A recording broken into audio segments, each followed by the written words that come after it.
আজকে আমি অভিভূত হলাম যে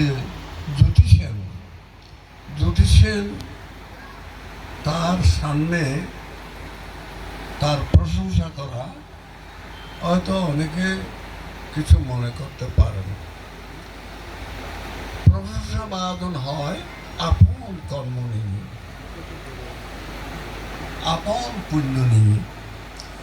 জ্যোতিষের বাংলাদেশের মধ্যে একমাত্র ধর্মদেশ বলে, ধর্মকথা বলে এবং বিভিন্ন সমাজে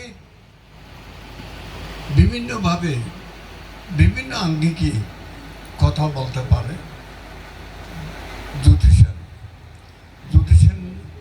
অনেক কথা আমি শুনেছি, জ্যোতিষের অনেক দেশনা আমি শুনেছি।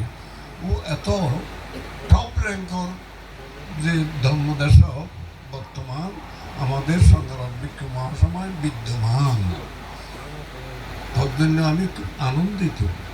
এই জাতীয় আমাদের সংঘের মধ্যে সংঘের সদস্যরা দারুণভাবে ক্ষমতা নিয়ে এবং জ্ঞান বুদ্ধি নিয়ে যদি এভাবে সমাজকে এবং সংঘ সমাজকে এবং দায়ক সংঘকে যদি এভাবে পরিচালনা করে, বক্তব্য দিয়ে মানুষকে আকৃষ্ট করতে পারে, আমি কামনা করি আমাদের ভিক্ষু সংঘরা ঢের বিভিন্নভাবে বিভিন্ন আঙ্গিকে বিভিন্ন জ্ঞানে বিভিন্ন প্রজ্ঞা বিভিন্ন বুদ্ধি বিবেচনায় সমাজের মধ্যে সমাদৃত ঢের উন্নত হোক, এটাই আমি কামনা করি।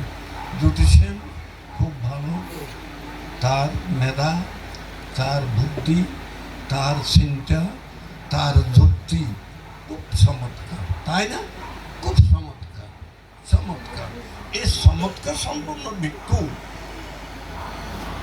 আমাদের সমাজের মধ্যে সমৃদ্ধি লাভ করুন।